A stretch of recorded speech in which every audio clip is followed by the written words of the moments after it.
Govorim со градоначалникот на општина Чашка, Горан Стојановски. Градоначалниче, какви се вашите информации за оваа сообраќајна несреќа? Па, најпрвен денес околу 12 часот на патниот премин на Порцеланка се случи сообраќајна несреќа. Несреќа во која што јас би кажал дека во сета несреќа има и среќа, бидејќи се поминати со полесни повреди, имено се работи за јавен превозник кој што го обавува на територијата на општина Чашка, тоест кон населбата Чашка и кон селата Мелница. Повредени се 12 граѓани од селата Мелница и мал дел од селата Чашка, кои што доаѓале од Велес и оделе кон дома.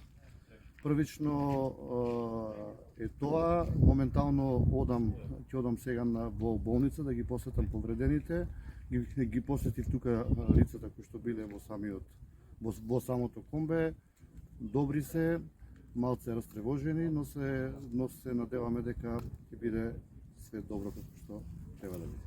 Благодарам.